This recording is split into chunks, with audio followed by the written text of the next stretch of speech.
രശ്മി, ഈ കുട്ടി ഇറങ്ങിപ്പോകാനിടയായ സാഹചര്യങ്ങൾ കൂടി ഇതിന് വളരെ പ്രാധാന്യമർഹിക്കുന്നു. കാരണം എങ്ങോട്ട് പോയി എന്നുള്ളത് ചെറിയ കുട്ടിയല്ല എന്നുള്ളത് കൊണ്ടും അവൾ തന്നെ എടുത്ത തീരുമാനമാണ് അവൾ നടപ്പിലാക്കിയത് എന്നുള്ളത് കൊണ്ടും വീട്ടിൽ എന്ത് സംഭവിച്ചു, എന്തുകൊണ്ടാണ് അവൾ ഇറങ്ങിപ്പോയത് അല്ലെങ്കിൽ എങ്ങോട്ടേക്ക് പോകാൻ ഉള്ള സാധ്യതയുണ്ട് എന്നുള്ളതൊക്കെ അവിടെ നിന്ന് കൂടുതൽ വിവരങ്ങൾ ലഭിക്കുന്നതിനനുസരിച്ചാണ് മനസ്സിലാക്കാൻ കഴിയുക. ആദ്യഘട്ടത്തിൽ പോലീസിന് ഭാഷ വലിയ തടസ്സമായിരുന്നു എന്ന് മനസ്സിലാക്കുന്നു. അയൽവാസികൾ പറഞ്ഞ വിവരങ്ങളാണുള്ളത്. അയൽവാസികൾ നിർബന്ധിച്ചിട്ടാണ് ഇവർ പോലീസിൽ പരാതി നൽകാൻ തയ്യാറായതുപോലും. രണ്ടാനമ്മ സ്ഥിരമായി മർദ്ദിച്ചിരുന്നു തുടങ്ങിയ കാര്യങ്ങളാണ് വീട്ടിൽ നിന്ന് അല്ലെങ്കിൽ അയൽവാസികൾ പങ്കുവച്ചത്. ഇങ്ങനെയുള്ള ഒരുപാട് വിവരങ്ങൾ ചേർത്ത് വയ്ക്കേണ്ടതുണ്ട്. അതും കൂടി ചേർത്ത് വയ്ക്കുമ്പോഴാണ് ഈ കുട്ടി എങ്ങോട്ട് പോയിരിക്കാം എന്ന വിവരങ്ങൾ കൂടി ലഭിക്കുന്നത്. രശ്മി,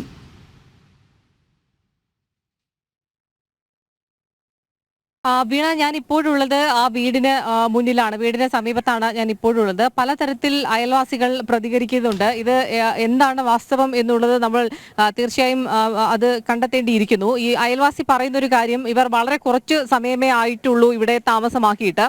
ഈ 4 കുട്ടികളാണുള്ളത്. മിക്കപ്പോഴും ഈ മൂത്ത കുട്ടിയെ ഈ അമ്മ ഉപദ്രവിക്കാറുണ്ട്. ഉപദ്രവിക്കുന്നതിനെ തുടർന്ന് ഈ കുട്ടി കരയാറുണ്ട്. ആ നിലവിളിയും മറ്റും കേട്ടിട്ടുണ്ട് എന്നുള്ളതാണ് അയൽവാസി അനീഷ് ജനം ടിവിയോട് പ്രതികരിച്ചത്. മാത്രമല്ല, ഈ 4 കുട്ടികളിൽ ആദ്യത്തെ 2 കുട്ടികൾ മറ്റൊരു സ്ത്രീയുടേതാണ്. അതായത് ഇത് കുട്ടിയുടെ രണ്ടാനമ്മയാണ്. ഇത് നിരന്തരം ഈ കരയുകയും വഴക്കുണ്ടാവുകയും ഈ കുട്ടി നിലവിളിക്കുകയും ഒക്കെ ചെയ്യുന്നു എന്നുള്ളതാണ് അയൽവാസി പറയുന്നത്. പക്ഷേ ഇതിൽ എത്രത്തോളം സത്യമുണ്ട് എന്നുള്ള കാര്യം നമുക്ക് അറിയില്ല. ഇത് അയൽവാസികൾ പറയുന്ന കാര്യമാണ്. പിന്നീട് ഈ മാതാപിതാക്കളോട് നമ്മൾ ചോദിച്ച സമയത്ത് ഇവർ പറയുന്നത് ഈ 4 മക്കളും ഇവരുടേത് തന്നെയാണ്. 15ാമത്തെ വയസ്സിലാണ് വിവാഹം കഴിഞ്ഞത്. 20 വർഷമായി ഇവരുടെ വിവാഹം കഴിഞ്ഞിട്ട് ഈ 4 മക്കളും, മൂത്ത മകൻ ഉൾപ്പെടെ ഈ 4 മക്കളും ഇവരുടേത് തന്നെയാണ്. ഈ ശകാരിച്ചതിനെ തുടർന്നാണ്, ശകാരിച്ചിരുന്നു, അതിന് പിന്നാലെയാണ് മകൾ പോയത്. ഒരു പേഴ്സിൽ റേഷൻ വാങ്ങുന്നതിനായി വെച്ചിരുന്ന 40 രൂപ, ആ 40 രൂപയും കൊണ്ടാണ് ഈ കുട്ടി പോയിരിക്കുന്നത്. മകൾ എപ്പോൾ വരും, എവിടെ എത്തി, എന്തെങ്കിലും തരത്തിലുള്ള വിവരമുണ്ടോ എന്നുള്ള കാര്യവും ഇടയ്ക്കിടയ്ക്ക് മാധ്യമപ്രവർത്തകരോട് ഈ അച്ഛനും അമ്മയും വന്ന് ചോദിച്ചിട്ടുണ്ട്. ഈ അയൽവാസികൾ പലതരത്തിലാണ് പ്രതികരിക്കുന്നത്. അതിൽ ഞാൻ നേരത്തെ സൂചിപ്പിച്ചതുപോലെ തന്നെ എത്രത്തോളം സത്യമുണ്ട് എന്നുള്ളത് ഇനി അന്വേഷിക്കേണ്ടിയിരിക്കുന്നു. ഇപ്പോൾ ഈ മൂത്ത മകനെ സംബന്ധിച്ച് പറയുകയാണെങ്കിൽ, ആദ്യം ഇവർ ഇവിടേക്ക് താമസം മാറിയതിനു ശേഷം അമ്മ ജോലിക്ക് പോകുന്നുണ്ട്. അടുത്തുള്ള ഒരു സ്കൂളിലാണ് ഈ അമ്മയും അച്ഛനും, ഈ പെൺകുട്ടിയുടെ മാതാപിതാക്കൾ ജോലിക്ക് പോകുന്നത്. അപ്പോൾ അമ്മ ഇവിടെ ജോലിക്ക് പോകുന്നതിലുള്ള ഒരു ബുദ്ധിമുട്ടും മാനസിക വിഷമവും കാരണവുമാണ് ഈ മൂത്ത മകനായിട്ടുള്ള വാഹിദ് ചെന്നൈയിലേക്ക് ജോലിക്ക് പോയത്. ഇപ്പോൾ വാഹിദ് ചെന്നൈയിൽ ഇല്ല എന്നുള്ളത് അറിയുന്നുണ്ട്. ബാംഗ്ലൂരിലേക്ക് മറ്റും മാറിയിട്ടുണ്ട്. ആദ്യം പോയതാണ് ഈ ചെന്നൈയിലേക്ക്. ഈ വാഹിദുമായി ബന്ധപ്പെട്ട സമയത്തും ഇപ്പോൾ അറിയാൻ കഴിയുന്നത് ഈ സഹോദരി തന്നെ കോണ്ടാക്ട് ചെയ്തിട്ടില്ല എന്നുള്ളൊരു കാര്യമാണ് അറിയുന്നത്. ഇവിടെ നിന്ന് മാതാപിതാക്കളും വിളിക്കാൻ ശ്രമിച്ചിരുന്നു വാഹിദിനെ. പക്ഷെ പണം നൽകുന്നതിന് വേണ്ടി ഇടയ്ക്ക് പണം നൽകാനായി മാത്രം വിളിക്കും, പണം അയച്ചു നൽകും. ഈ വീട്ടുകാരുമായിട്ടും ചെറിയ പ്രശ്നങ്ങൾ ആ കുട്ടിക്കുണ്ട്. ഇവരോട് പിണങ്ങിയാണ് ആ മൂത്ത മകൻ ഇവിടെ നിന്നും വാഹിദ് പോയത് എന്നുള്ളതാണ് ഈ മാതാപിതാക്കൾ പറയുന്ന ഒരു കാര്യം. ഈ കുട്ടി എങ്ങനെയാണ് പോയത്? ഈ സഹോദരൻ ചെന്നൈയിൽ ഉണ്ടാകാം, അതുകൊണ്ട് സഹോദരന്റെ അടുത്തേക്ക് പോകാമെന്ന് വിചാരിച്ചിട്ടാണോ പോയത്? അതുമല്ല, ഇനി 1ാം നമ്പർ പ്ലാറ്റ്ഫോമിൽ എത്തിയ സമയത്ത് കന്യാകുമാരിയിലേക്കുള്ള ട്രെയിൻ കണ്ട സമയത്ത് അത് ആദ്യം കണ്ട ട്രെയിനിൽ നേരെ കയറിയതാണോ? ഇത് രണ്ടിൽ എന്തെങ്കിലും ആകാം സംഭവിച്ചത്. അതോ ഒരു കൃത്യമായി സഹോദരന്റെ അടുത്തേക്ക് പോകാം എന്നുള്ള ഉദ്ദേശത്തോടു കൂടി പോയതാണോ എന്നുള്ള സംശയമൊക്കെ നിലനിൽക്കുകയാണ്. അതിലൊരു വ്യക്തത വരണമെങ്കിൽ ഈ കുട്ടിയെ കിട്ടിയാൽ മാത്രമേ അതിലൊരു വ്യക്തത ലഭിക്കുകയുള്ളൂ. രാവിലെ ഇവിടെ പോലീസിന്റെ സംഘം, കഴക്കൂട്ടത്തു നിന്നുള്ള 3 അംഗ സംഘം ഈ വീട്ടിലേക്ക് എത്തിയിരുന്നു. ഇവരോട് പല കാര്യങ്ങൾ ചോദിച്ചറിഞ്ഞു. ഈ സഹോദരനെ സംബന്ധിച്ചിട്ടുള്ള വിവരങ്ങൾ, ഇവരുടെ ഒരു കുടുംബ പശ്ചാത്തലം, ഈ ഫോൺ നമ്പറുകൾ തുടങ്ങിയ വിവരങ്ങളാണ് തേടിയത്. ഈ ഭാഷ ഒരു വലിയ രീതിയിലുള്ളൊരു പ്രശ്നമായി നിലനിൽക്കുന്നുണ്ട്. അത് മാധ്യമപ്രവർത്തകർക്കാണെങ്കിലും ഇവരോട് സംസാരിക്കുന്നതിന് ചെറിയ ബുദ്ധിമുട്ടുകളുണ്ട്. കാരണം ഇത് ഹിന്ദിയല്ല, ഇവർ കുറച്ച് അവരുടേതായിട്ടുള്ള ഒരു ലാംഗ്വേജ്, ആസാം ആണെങ്കിൽ കൂടി അതിൻ്റെതായിട്ടുള്ള അവരുടെ ഒരു ലാംഗ്വേജിലാണ് അവർ സംസാരിക്കുന്നത്. അതുകൊണ്ട് തന്നെ അത് മനസ്സിലാക്കാൻ വലിയ രീതിയിൽ ബുദ്ധിമുട്ടുണ്ട്. അപ്പോൾ ആദ്യമൊക്കെ പോലീസിനും ആദ്യം ബുദ്ധിമുട്ടുണ്ടായിരുന്നു. അല്പസമയം മുൻപ് രാവിലെയോട് കൂടിയാണ് 3 പേരെത്തി ഇവരോട് വിശദമായ കാര്യങ്ങൾ ചോദിച്ചറിഞ്ഞതിനു ശേഷം പോലീസ് ഇവിടെ നിന്ന് മടങ്ങിയത്. മകൾ എപ്പോൾ വരും എന്നുള്ളൊരു കാര്യം അമ്മ ഇടയ്ക്കിടയ്ക്ക് വന്ന് ചോദിക്കുന്നുണ്ട്. 24 മണിക്കൂർ കഴിഞ്ഞിരിക്കുന്നു. ഒരു പെൺകുട്ടിയാണ്, അവൾ രാവിലെ വരെ സുരക്ഷിതയായിരുന്നു എന്നുള്ള ഒരു വാർത്ത വലിയ രീതിയിൽ അതൊരു സമാധാനം നൽകുന്നതാണ്. പക്ഷേ എങ്കിൽ പോലും ഇപ്പോഴും കണ്ടെത്താൻ കഴിഞ്ഞിട്ടില്ല. ഈ രശ്മിയിലേക്ക് തിരിച്ചു വരാം. നമുക്കിപ്പോൾ ഈ തിരച്ചിൽ നടക്കുന്നത് കന്യാകുമാരിയിലാണ്. ടിൻഡു ദാസ് കന്യാകുമാരിയിൽ നിന്ന് ചേരുന്നുണ്ട്. ടിൻഡു, അറിയേണ്ടത് എങ്ങനെയാണ് തിരച്ചിൽ എന്നുള്ളതാണ്. വളരെ പ്രധാനമായും ഈ കുട്ടിയെ ബീച്ചിൽ വെച്ച് കണ്ടതിൻ്റെ CCTV ദൃശ്യങ്ങൾ കൂടി കണ്ടെടുക്കാനായിട്ടുണ്ട് എന്ന വിവരമാണ്. അതായത് ഇന്ന് പുലർച്ചെ വരെയെങ്കിലും ഈ കുട്ടി സുരക്ഷിതയായിരുന്നു എന്ന വിവരം നമുക്ക് അതിൽ നിന്ന് മനസ്സിലാക്കേണ്ടിയിരിക്കുന്നു. അതേസമയം ഇന്നലെ വൈകിട്ട് 3:30 ഐലൻഡ് എക്സ്പ്രസ് അവിടെ എത്തിച്ചേർന്നു, കന്യാകുമാരിയിൽ എത്തിച്ചേർന്നു. അതിനുശേഷമുള്ള സമയം കുട്ടി എവിടെയായിരുന്നു എന്നുള്ളത് വലിയ ആശങ്കയുണ്ടാക്കുന്ന കാര്യമാണ്. ഇന്നത്തേതായിട്ടുള്ള എന്തെങ്കിലും CCTV ദൃശ്യങ്ങൾ കുട്ടിയുടേതായി ലഭിച്ചിട്ടുണ്ടോ? ഇന്നത്തേതായിട്ടുള്ള യാതൊരുവിധ CCTV ദൃശ്യങ്ങളും ലഭിച്ചിട്ടില്ല. തിരച്ചിൽ നിരാശാജനകമാണ്.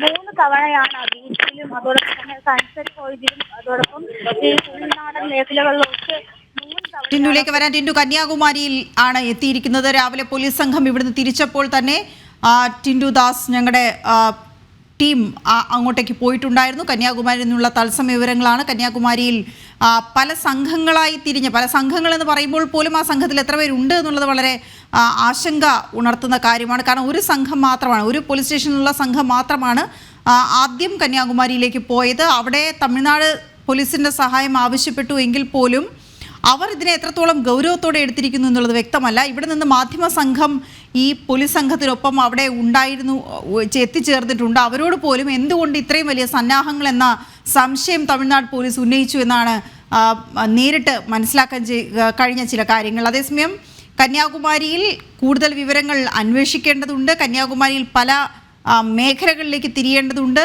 റെയിൽവേ സ്റ്റേഷനിൽ നിന്ന്, കന്യാകുമാരി റെയിൽവേ സ്റ്റേഷനിൽ നിന്ന് വീണ്ടും തിരിച്ച് ഈ കുട്ടി എങ്ങോട്ടേക്കെങ്കിലും പോയിട്ടുണ്ടോ എന്നുള്ള കാര്യം ചെക്ക് ചെയ്യേണ്ടതുണ്ട്. ചില സ്ഥാപനങ്ങൾ കേന്ദ്രീകരിച്ച് തിരച്ചിലുണ്ട്. ഇനി ചില ലോഡ്ജുകൾ കേന്ദ്രീകരിച്ചോ അല്ലെങ്കിൽ അവിടുത്തെ വീടുകൾ കേന്ദ്രീകരിച്ചോ ഷെൽട്ടർ ഹോമുകൾ കേന്ദ്രീകരിച്ചോ ഒക്കെ തിരച്ചിൽ നടക്കേണ്ടതുണ്ട്.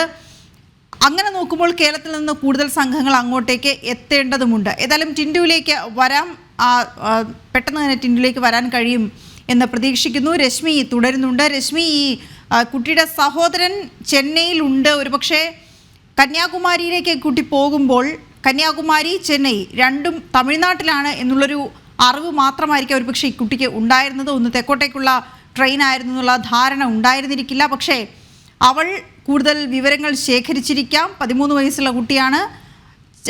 സഹോദരൻ്റെ അടുത്തേക്ക് പോകാനാകുമോ ശ്രമിച്ചിട്ടുണ്ടാവുക എന്ന സംശയമാണ് തുടക്കത്തിലേ ഉണ്ടായിരുന്നത്. പക്ഷേ മനസ്സിലാക്കാൻ കഴിയുന്നത്, നമുക്ക് സഹോദരനുമായി കോൺടാക്ട് ചെയ്യാൻ കഴിഞ്ഞിട്ടുണ്ട്.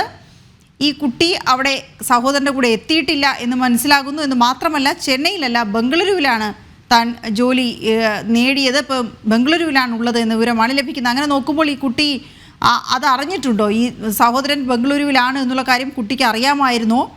അതായിരുന്നോ അവളുടെ വഴി എന്നുള്ളത് സ്ഥിരീകരിക്കാനായിട്ടുണ്ടോ?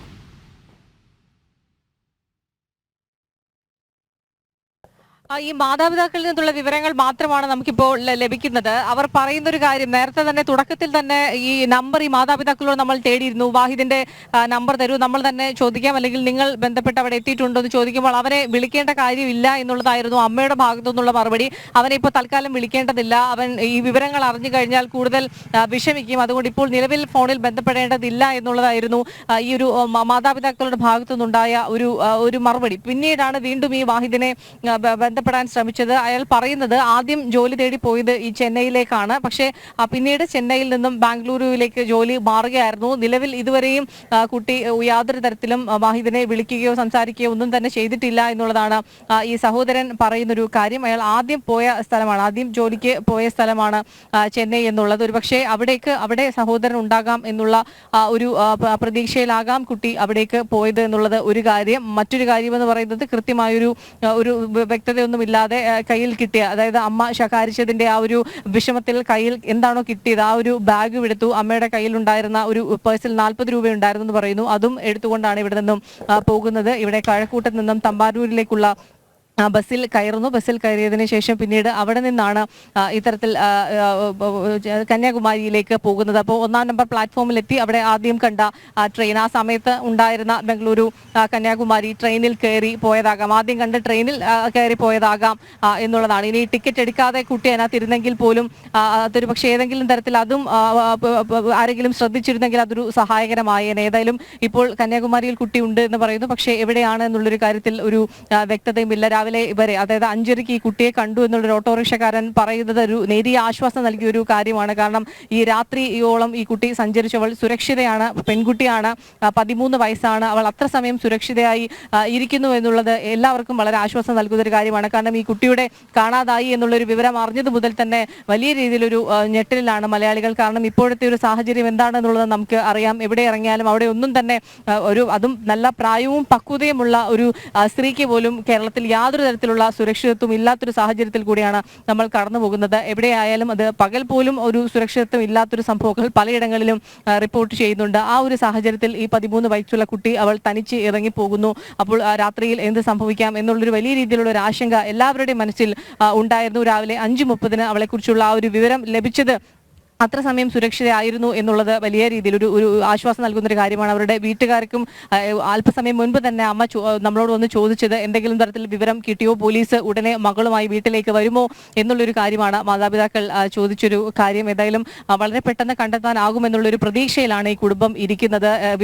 എന്തെങ്കിലും തരത്തിൽ വിവരം കിട്ടിയോ എന്ന് ചോദിച്ചപ്പോഴും ഉടൻ മകൾ വീട്ടിലേക്ക് എത്തും, മറ്റു പ്രശ്നങ്ങളൊന്നുമില്ല എന്നുള്ളതാണ് കുടുംബത്തോട് നമ്മൾ പറഞ്ഞിരിക്കുന്ന ഒരു കാര്യം. ആ ഒരു ആശ്വാസത്തിലാണ് ഇപ്പോൾ അച്ഛനും അമ്മയും തുടരുന്നത്. സാധാരണയായി ഈ മക്കളെ വഴക്ക് പറയാറുണ്ട്, ശകാരിക്കാറുണ്ട്. അത് സ്വാഭാവികമായും സഹോദരങ്ങൾ തമ്മിലുണ്ടാകുന്ന അടിപിടിക്കിടയിൽ ഇത്തരത്തിൽ തല്ലാറുണ്ട്, അല്ലാതെ മറ്റൊന്നും താൻ പറഞ്ഞിട്ടില്ല. ശകാരിക്കൊക്കെ ആ രീതിയിലാണ് ചെയ്യുന്നത് എന്നുള്ളതാണ് ഈ അമ്മ പറയുന്നത്. പക്ഷേ അയൽവാസികൾ മറ്റൊരു തരത്തിൽ സംസാരിക്കുകയും ചെയ്യുന്നുണ്ട്. കാരണം ഇവർ വളരെ കുറച്ച് സമയമായിട്ടേ ഉള്ളൂ ഇവിടേക്ക് വന്നെങ്കിലും ഇത്തരത്തിൽ നിരന്തരമായി വഴക്കുണ്ടാക്കാറുണ്ട്. ഈ മൂത്ത കുട്ടിയെ കയ്യിൽ എന്താണോ ഇരിക്കുന്നത്, അതായത് കയ്യിൽ വടിയാണോ ചീപ്പാണോ അല്ലെങ്കിൽ മറ്റെന്തെങ്കിലും ആണോ കയ്യിലിരിക്കുന്നത്, ആ കയ്യിൽ കിട്ടുന്നത് കൊണ്ട് ഈ കുട്ടിയെ അടിക്കുകയാണ് ചെയ്യുന്നത്.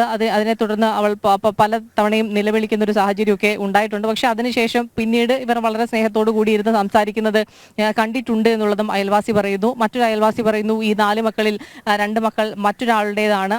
ആ രീതിയിലാണ് ഇവർ ഇവിടേക്ക് വന്നത്. അങ്ങനെ മൂത്ത മകൻ ഇവരുമായി വഴക്കിട്ടാണ് ഇവിടെ നിന്നും പോകുന്നത്. ആ മൂത്ത സഹോദരനെ തേടിയാണ് ഈ രണ്ടാമത്തെ കുട്ടി പോയത്. അത്തരത്തിൽ മറ്റൊരു കുടുംബം ഇത് പറയുന്നത് ഇവരുടെ വീടിനോട് വളരെ ചേർന്ന് താമസിക്കുന്ന ആളുകളൊക്കെ തന്നെയാണ് ഈ കാര്യങ്ങൾ പറയുന്നത്. ഇതിൽ യഥാർത്ഥ വസ്തുത എന്താണെന്നുള്ളത് നമുക്ക് കൃത്യമായി അന്വേഷിച്ച് കണ്ടെത്തേണ്ടിയിരിക്കുന്നു.